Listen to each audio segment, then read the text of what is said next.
Pozdravljeni v novi epizodi podcasta Evropa v fokusu, kjer z našimi gosti razkrivamo, kako deluje Evropska unija in kako njene odločitve vplivajo na naše vsakdanje življenje. Danes je z nami naša gostja, dr. Zinka Kosec, strokovnjakinja za področje vrednot in komunikacije. Govorili bomo o izzivih Evrope, vrednotah, evropskih projektih in vlogi mladih v EU. Zinka, lepo pozdravljeni na našem podkastu in hvala, da ste z nami. Živijo, lep pozdrav vsem, hvala za povabilo. Začnimo pri vaši poti. Kako se je začela vaša profesionalna pot? Kako ste začeli sodelovati na evropskih projektih in kaj vas je najbolj priteknilo?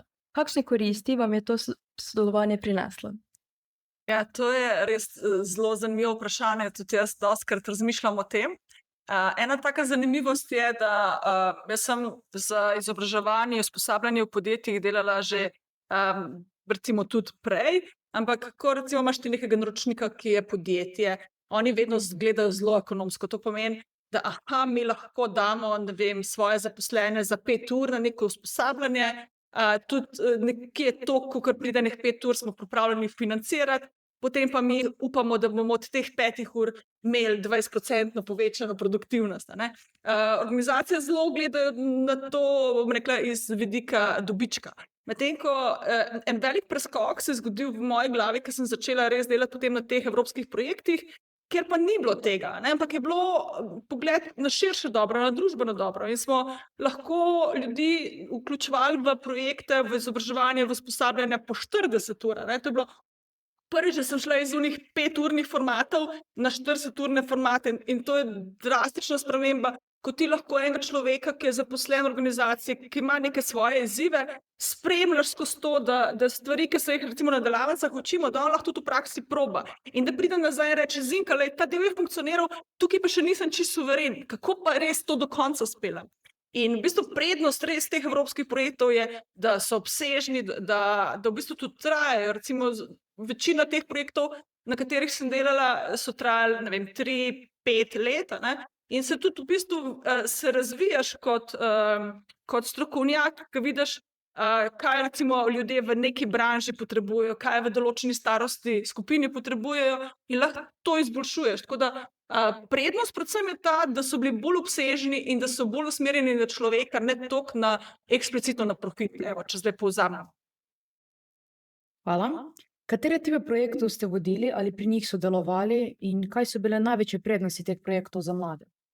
Ja, v bistvu vodila sem zelo različne projekte, od projektov, kjer smo, če zdaj začnem mogoče na drugi strani, starejše zaposlene pripravljali na to, da smo jim ohranjali neko motivacijo, da bojo še recimo 10 let delali, ker vemo, Evropa se stara in mi danes se več ne upokojujemo pri 55, ampak pri bolj 65.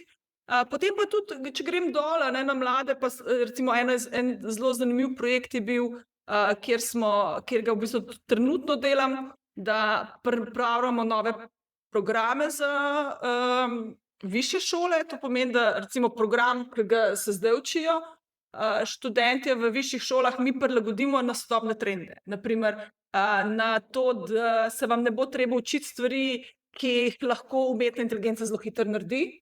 In v bistvu se učite samo s tem, kako recimo z umetno inteligenco delati. To je ta projekt Next Generation EU, ki ga zelo priporočam, da si ga malo bolj pogledate. In se mi zdi, da se super Evropska unija odziva na to. Kaj pa danes največja priložnost za mlade v EU? Zakaj je pomembno, da se mladi povezujemo v mednarodne projekte in kakšne so supermoči mladih? Ja, jaz mislim, da točno to so supermoči mladih, da se mladi med seboj povezujejo. Zaradi tega, ker se mi zdi, da nikoli v zgodovini človeštva ni bila tako močna razlika med, rekla temu, starejšo miselnostjo in mlajšo miselnostjo. Zakaj? Zato, ker se je svet toliko spremenil. In recimo, če jaz vam zdaj nekaj povem, pa nisem toliko zelo starejša, kot ste vi, imam jaz izkušnje iz enega drugega sveta. Vi pa dejansko trenutno se pripravljate, da boste vstopili recimo na trg dela, ki bo čez 2-3 leta drastično drugačen kot tisti trg dela, v katerem sem jaz pridobila te izkušnje, na osnovi katerih vam svetujem. In ko jaz slišim recimo starejšega človeka, mi smo pa lahko to, kako si ti nekaj naredil 20 let nazaj, nima z današnjo mladino nobene veze. In to je tako neumno, jaz se opravičujem temu izrazu, ampak je res to tako neumno, ker to, kako boste vi delovali, je popolnoma nekaj drugega kot to, kako smo mi delovali. In jaz to rečem, to je super zgodbica za obkavi, da se nasmejemo, ni pa to ideja oziroma nasvet mladim, kako naj živijo. In to, da se vi med seboj povezujete, ker niste omejeni s tem, kaj starejši rečejo, pa kaj se da, pa kaj se ne da, ker veliko stvari, ki smo mi mislili, da se ne da, vi danes veste, da se da. In je zelo fajn, da ne poslušate teh starejših generacij preveč in da se dovolite iti na področja, ki vas najbolj zanimajo. In kaj je še prednost Evropske unije? To, da spoznate vse države in da potem najdete tisto, kjer vidite, da lahko vi najbolj prosperirate. To se meni zdi tako zelo pomembno. Hvala. Mlade pogosto slišimo, da nimajo občutka, da lahko kaj spremenijo. Kaj bi jim vi pri tem sporočili? Zakaj naj mladi izkoristijo priložnost EU projektov? Kako naj začnejo? Zakaj je pomembno ne čakati, da pride priložnost, ampak je tudi ustvariti? Katere vrednote danes predelujejo predvsem mladi v naši družbi? Ja, tukaj se meni zdi tako zelo fajn, da če jaz razmišljam o tem, kaj si jaz želim, je nekaj drugega, kot pa da iščem, kaj trenutno meni, recimo, ne vem, delodajalec ponudi. Ker ko meni neki delodajalec ponudi, mi navadno ponudi to, kar je za njega dobro. Kakorkoli, ne? On na koncu ima neko agendo. Mogoče recimo danes, ko pa gledamo iz človeka, ima pa on neke svoje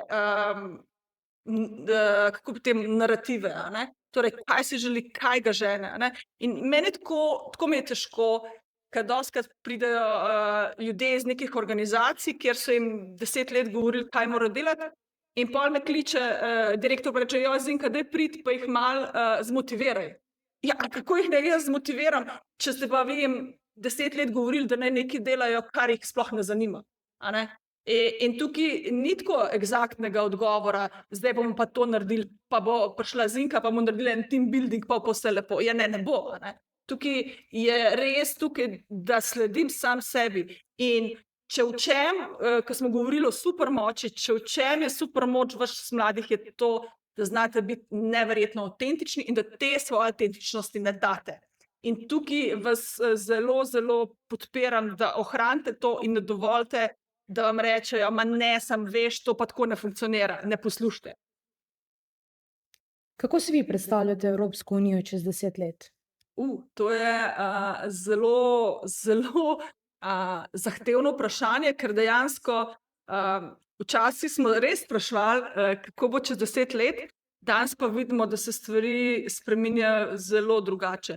Ne samo na področju razvoja, recimo poleg umetne inteligence, tudi virtualne in pa te artificial intelligence, torej obogatene resničnosti, da se slovensko izrazim, ampak predvsem tudi geopolitično. Mi smo včasih imeli ta pakt zelo močen z anglosaksonskim svetom, ki je vprašanje, če bo v prihodnosti še, in od tega je tudi zelo odvisno, kako bo Evropska unija funkcionirala, in kaj bo dajala v prihodnost, tako da za 10 let vam ne morem odgovoriti.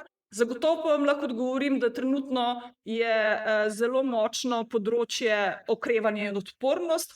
Torej, jaz mislim, da smo se zelo dobro pobrali po tej krizi zdravstveni, da se zelo dobro spopadamo z situacijo, ki je tukaj v bistvu blizu nas, kar se zdaj tiče teh vojnih območij, in da kljub temu, da imamo neke krizne situacije, uspemo ohranjati kvaliteto življenja ljudi v Evropski uniji na izjemno visokem nivoju. Zdaj, recimo, če se primerjamo z enim drugim svetom, naprimer ZDA, pa ko govorimo ravno o mladih, ko gre ena Evropejka na porodniško, ima plačane vse zdravstvene storitve v porodnišnici, pa potem recimo pri nas celo 12 mesecev je lahko doma, medtem ko čez lužo je to zelo, zelo drugače. Tako da dobite račun za par tisoč evrov za porod in potem vas delodajalec kliče, kdaj pridete nazaj delati. Ker če ne pridete nazaj delati, ne morete plačati računa in tako naprej. In je to zelo, zelo drugačno. In jaz mislim, da je pomembno, da mi te osnovne socialne stvari v Evropski uniji ohranimo, zato da bomo lahko držali neko kvaliteto življenja in se tudi potem osebnostno razvijala. Ne. To se mi zdi zelo ključno. Zinka, hvala vam za vaše sodelovanje v naši oddaji. Želimo vam veliko uspehov v poslovnem življenju in tudi v osebnem življenju. Hvala lepa. Hvala, ker ste poslušali Evropo v fokusu. Če vam je bila epizoda všeč, jo delite na svoji najljubši platformi. Spremljajte nas tudi prihodnjič in ostanite informirani. Lep pozdrav!